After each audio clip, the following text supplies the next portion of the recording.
Hey, welcome back, everybody. My name is John Ruddy. I'm that dentist guy, and congratulations for continuing your journey in this new dentist workshop. Okay, if you haven't been in a dental office very long, or maybe you're just graduating, or maybe you've been there for a year or more, and you're like, man, I still really need to nail some of these concepts.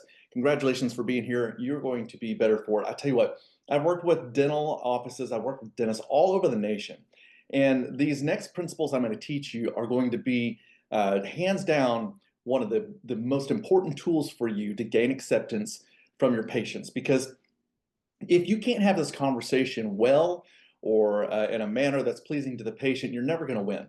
And so I know you probably came out with a formula or maybe an idea of what you wanted to do in a treatment conversation or an exam for a patient, but I really want to scale all that back for a second. And I want you to ask yourself a few questions. What's not working right now? Just really take a look at what I'm doing right now. What's not working? Number two, what is an area I'd like to improve? I think it'd be good for you to write a couple of those, ideas down. If you need to pause for a second, go ahead and do that. But you want to look at, okay, well, what is the result that I really want? If it's not working, then how committed am I to what I'm doing? And let me just say, for my doctors that master this skill, they're able to 5x their business, and that's a big number, right? But it is a big number, and the reason is because they're no longer dependent on somebody else to help them to do this. We when we practice this with teams, it really accelerates. But when a doctor kind of grasps the idea of why they're in the room, then it really changes the perspective of the appointment. And the reason you're in that room is to figure out what they want. That's it. Okay. If I boil everything down to what helps a patient make a decision to do treatment, it's that you understand what they want and you're giving it to them. Okay. So let's kind of unpack this conversation for more thorough training with your team. Then go to thatdentistguy.com slash appointment, not appointments. But just go there and make an appointment so that we can talk about your specific practice and what you need. All right, but the first thing you want to do when you come into the appointment and come into the patient's operatory is you want to make a personal relationship with that person. All right. Remember, everybody that you see is a person. They have a family. They've got things that are important to them. They may have a job or they go to school or anything like that. Try to connect with them on a personal level. Now, some of you, some of you are talkers, and you're like, yes, I get to just talk to them the entire time. You can't do that, but you do have to do a little bit of it. All right, and so you want to make a relationship, and really, I like to ask my assistants, and I'll do this beforehand, not while I sit down with them, but like, hey, when I come in, would you mind just sharing some personal information that might help us have some sort of connection? All right. And if they don't do it, then I'll just sit down and I'll ask them questions myself. Hey, tell me where you're from, and oh wow, do you have a family around here? And what's most important to you? It's the questions like that. Okay. But very soon after, I start asking the question, or have my doctor start asking the question, hey, tell me what's most important to you today. What's the most important thing about your visit today that you want me to focus on? All right. Now, that's a great question. So I would write that down. But when you use this question, and I know it's a statement, but it elicits an answer from them, right? But when you use this, then you really get to determine what the whole appointment is going to be about. All right, so let's just say somebody's in there for a new patient exam. You ask them the question, hey, tell me what's really important to you today. All right, and they say, you know what? Gosh, what's most important to me is this tooth up here. It really hurts every time I bite down. I mean, I can like function. It's not like killing me or anything like that. But more than that, the tooth next to it, I don't like the way it looks. And so I'm sure there's something going on, but I'd really like that to be fixed. Okay. Now you're asking questions about it. All right. Just exploratory questions. Well, tell me, tell me a little bit about the pain, and all those questions that that you're going to ask clinically, but start to discover what happens like when they bite down. Like, tell me just a little bit, how's that affecting you throughout your day? Because you want to connect the solution to their problem with what you can get them. All right. So you're not there yet, but that's where we're going with this conversation. Okay. Then the next thing that you want to do after you kind of heard them out a little bit is just say, hey, you know what? I would love to take a quick peek in there. Would you mind if I lay you back and take a look? and just tell you everything that I see, everything that I think that it could improve your mouth here. Would that be okay? All right. And then when they say yes, now you have permission. Permission is one of the most important keys to case acceptance because people are always already kind of on edge when they come to the dentist. You don't go very many places where you lay backwards with your mouth open. Okay, so they feel exposed. They feel like some people have a dental fear and that sort of thing. But asking for permission is so key. I tell you what, I've worked with doctors that have been practicing for 30 years, and they say, John, I'm not sure I can ask for permission from my patients. That just sounds silly. I have never asked for permission. And then they start to do it and they're like, I will never go back because it lightens the mood in the operatory, or it lightens the stress because now they're in control. Patient's in control. Okay. If instead you are talking to them and all of a sudden the chair starts moving backwards and you're just like, okay, let me take a peek, like they're not in control. So you're putting them in control. All right. So the next thing is you can tell them this, okay? And they need to hear at least 4 to 6 times what they need before they'll actually accept it, okay? So as a part of the process of discovering what they need, you're going to say back to them, okay, this is what I hear you saying, and then you're going to ask some questions. Then you're going to ask for that permission to lean them back and take a look. You can tell them, hey, you know what? I'm just going to take a look here. I'm just going to speak in dental terms so that we can kind of put a plan together. So you don't really have to listen to that, but afterwards I'll come back and we'll talk about the things that are most important. Okay. And so you're going to go through and dictate, how you do 1 to 32. I would dictate everything that's missing, that conditions of teeth, all the things that you're thinking they need for each of those teeth. Okay. So whatever order you want to do that in, but I would dictate that, and then I would sit them up. Okay. So after you go through and you kind of have this plan, I would put special attention on what they asked for. Okay. So as you're leaning them up and just say, hey, I'm going to lean you up for just a second here. Hopefully you've already taken some pictures. I know not every office uses an intraoral camera. I see them there. I see them in the office. They're sitting over there. But not everybody office uses it, or they don't know how to use it. They haven't had training to do it. Like, you look at the images and just like, I can't tell or discern anything in there. They're not using the air to kind of dry off the tooth. But get good at using the intraoral camera. Why? Well, here's the thing, and I know AI is a big thing these days, and you can get all these fancy bells and whistles with your X-rays. It's like, here's your X-ray and 35 things that the AI found. And I'm exaggerating, obviously, but even if the AI can capture different places, nothing is going to replace the red, the brown, the black, the missing, the cracked, the fleshy, all of that stuff. That is an image that you can't get out of your head. Okay? You can forget black and gray all the time. But when you start to see your tooth, and I know a lot of offices these days have these huge monitors in the office. And when I say huge, when I started in dentistry, they were like, 13 inches. And so anything above 24 inches, or gosh, I've seen some that have like, 75-inch TVs in their operatories. This tooth is ginormous, or this arch is ginormous. And it's like, okay, you can't miss what's going on here. All right. Utilize the intraoral camera pictures when you diagnose, especially if you see something in the area that they talked about, the area that's their chief concern. All right. And I always have my doctor start with their chief complaint, the area you said, they said was most important. That's the first thing I talk about when I talk about their treatment plan. Okay. So they will always hear that first. Okay. And I'd say, first thing I want to address is what you came in for. Okay. It looks like this tooth here. It looks like that we might need to do a root canal on this tooth. I'm glad you came in now because I wouldn't want it to be in more pain here very soon. But if it's already kind of hurting a little bit, it's going to hurt a lot here very soon. So we could go ahead and take care of that. And what I can do here is we'll build that back up and put a crown on it. And that tooth right next to it looks like, man, I could fix that for you. All right, we can make it, we can make it so that it looks real natural, and we can do those two at the same time. I think that would be our first step. But then I also see, some other things in your mouth that are a little bit concerning. You've got some, decay over here. It looks like you need some fillings, and you just kind of give them a tour of their mouth.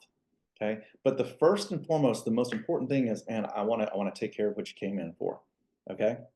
And so you're making that most important. You're telling them, hey, I'm going to do that for you. When you do that, you have not only heard them, like people can be heard in an office, but if they don't walk out with a treatment plan for what they came in for, okay, then that's a problem. Okay, they're never going to you're never going to overcome that.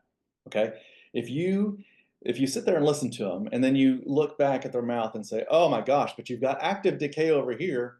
Oh my God, we need to take care of that like way sooner than what you came in for. This stuff can wait. You need to take care of this over here." If you give them the idea that they need to take care of an unperceived problem on their part, then you're going to lose trust with them. All right. The art of dentistry is the art of gaining trust in giving patients what they want, so they will want what they need. I'm going to say that again. The art of dentistry is giving patients what they want, so they will want what they need. Now, keep in mind, some of you went down this rabbit trail. It's like, well, they don't know what they want. Right, you're right.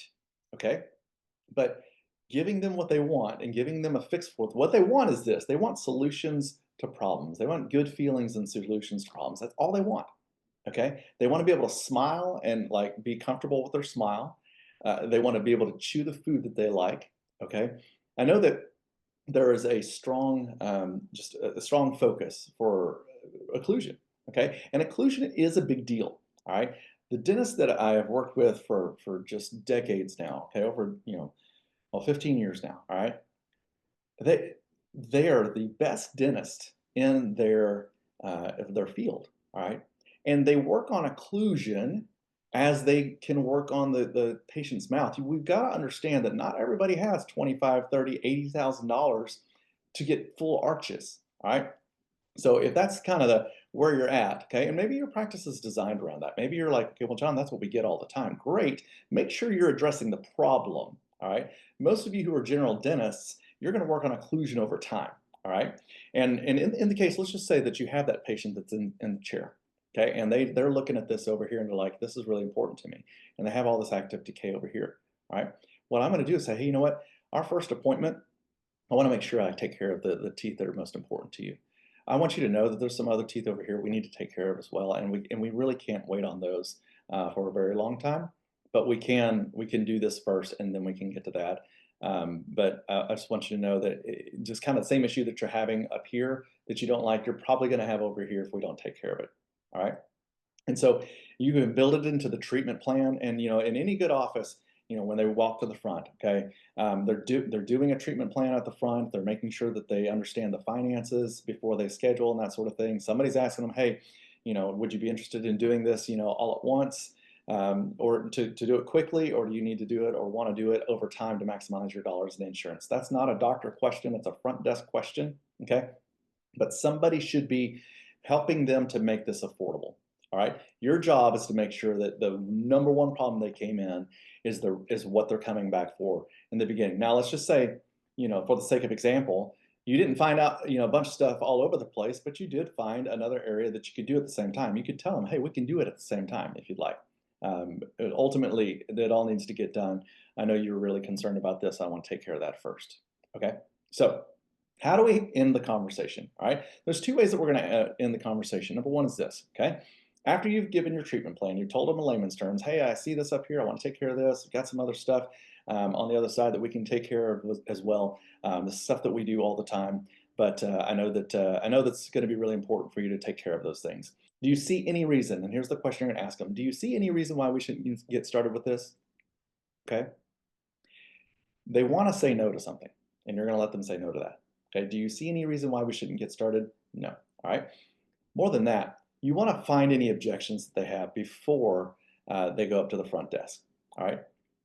I want us to be careful, especially as new dentists, not to overwhelm the patient with so much. Okay.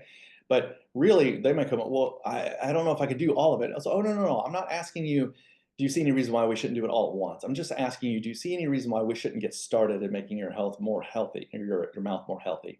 Like, can we get started with that? Okay. And address your chief concerns first. Oh, yeah, yeah, okay. They may have questions about why, how much is it going to cost? Okay. And I always say this, all right. You know what? The ladies at the front know way more than I do about all the fees and that sort of stuff. They're gonna give you a plan for this, and they're gonna make this affordable for you. So you'll have a conversation with them, and we'll do it, as quick or as over time as you want to do it. Okay? Does that sound okay? All right. Now, they may go, well, timing. Oh my gosh, I travel all the time for my job, or I'm in school, or whatever. I don't know when I can do it. You know what? The front desk does a great job of finding convenient times for all of our patients to come back for all of their treatment. I know that they're going to take care of you. Okay. Now, here's the other thing. All right, this kind of piggybacks on the last phrase that I said. Okay, but you also want to give them a time frame, because if you don't give them a time frame, then the front desk is not going to be very successful giving them a time frame. All right, what do I mean by that? Okay, so in the case that somebody came in, they have literally two crowns, a root canal and two crowns that they need to do. Okay, that's what I would consider major work. In fact, write this down. Major work is anything that's the same fee as your crown or higher. Okay, now if you take insurance, it's the same fee for what you get for a good crown or higher. All right, and so that could be anywhere from like $800-900 up to $1,500 more. Okay, but if it's major work, we really need to see them back in the next 3 to 5 days. All right, and we need to tell them that. Okay, so hey, I see your chief concern here. I'm so glad that you came in now. I'm so glad that you're not in more pain. I know that that's probably not going to, I know it's not going to fix itself. So we want to take care of that very quickly. For the major work that we do here, it really is important. I think we see you back in the next 3 to 5 days so that we can take care of those things for you. Okay, so you don't have to say exactly the way I said it, but here's what you do need to say: 3 to 5 days. Okay, for this major work, we need to see you back in the next 3 to 5 days so that we can take care of this. This is really important. In fact, okay, and especially if you're looking at your schedule and you got time. I mean, come on. If you're a new doctor, you probably have time. All right, but you also should be saving time, and we'll talk about that in another video here. Okay. So you could tell them, say, hey, you know what? Tell Jenny at the front desk. You're talking to the assistant or the hygienist. Hey, tell Jenny at the front desk that I need to see her back in the next 3 to 5 days, even if you have to rearrange my schedule. Okay. You're saying to the patient it's really important, it needs to get done. And if you're willing to rearrange your schedule, they ought to be too. You're not saying that to them, but that's what you're implying to them. Okay. You're going to use timing as your friend, because let's be honest. Okay. What is the benefit of waiting? What benefit do they have in waiting? Even if they're not in pain, what is the benefit that they have in waiting? Over time, what I've seen all over the United States, I've seen doctors wait. Okay, they're putting watches on stuff. Wait, watch here, watch here, watch here, watch here. What are you watching? Okay, there's nothing to watch except that this tooth is going to become worse. Okay, it may not have active decay in there, but it could be getting worse and worse. The structural integrity of the mouth. You want to talk about occlusion? Take care of the things. All right, and so we want to make sure that major work comes back in the next 3 to 5 days for a few reasons. Number one, the sooner they do it, the cheaper it's going to be. If they wait till next year or the next couple years, then our fees are going to go up. All right. So you're going to raise your fees. They're going to have to spend more money. All right. They may or may not have dental insurance next year. All right. So it could be to their benefit to go ahead and use their benefits while they have them. Like there's no guarantee they're always going to have them. Right. We just don't know. Like you could get a phone call in the middle of the night going, oh my gosh, this tooth is on fire. I can't so all of a sudden it's an emergency. We don't want that for them. Okay. Getting it done in the next 3 to 5 days is the best business decision for you. It's the best for the patient because it's done. It's over with. When they leave your office, they've got 80 other things that are on their mind. All right. So help them by utilizing the time that you already have right here to make it important for them so that they can go, hey, you know what? The doctor told me that I need to be back in the next 3 to 5 days to take care of this tooth. Okay. Next thing is this. If it's minor work, you want to see them back in the next 5 to 10 days. All right, you don't have to say it as urgency or as urgently as you said last time, but say, hey, tell Jenny at the front desk, I'd like to see her back in the next 5 to 10 days so that we can take care of these fillings that we need to do. Okay, this is minor works, anything that's not the fee of the crown or higher. All right, so it's by definition, it's anything else. All right, but you want to complete all your work in the next 10 days. And I want to get into a little bit of a business decision or a conversation with you to end our time here today, because you want to think like a good business person. All right. And the business of dentistry, time is not on your side. All right. If you leave and you say things like this, and here's what I hear all the time: oh, we need you back as soon as possible. Oh, we need you back sooner than later. We need you back soon. Okay. Doesn't mean anything to patients. Sooner than later, let's be honest, sooner than later for a patient, if they come in every 6 months, is 5 months. That's sooner than later. Okay? So make it important to the patient for their sake. Because here's what will happen. If they leave, they're going to forget. They're going to be doing this. They're going to be going, I don't feel anything. I don't know that this anything's really wrong or whatever because they can't see what's going on the inside. All right. But then something's going to happen and it will at some point. So help the patient out. This is not, this is not something that we're only focused on business, but if you want to be a good business person in dentistry, you're going to have them come back. All of your work comes back in the next 10 days, 10 business days. Okay. And there's a few reasons for this that we'll get more to here when we talk about scheduling. But you want to be in the habit as a new dentist bringing your patients back. Okay. If you're looking at your schedule going, where are all my patients? Where's, Susie that came in yesterday and Bill and Tom? Why aren't they scheduled back on my schedule? I 100%, I'll guarantee you, okay, that it's because they don't know when to come back. This is the one reason people don't schedule back sooner.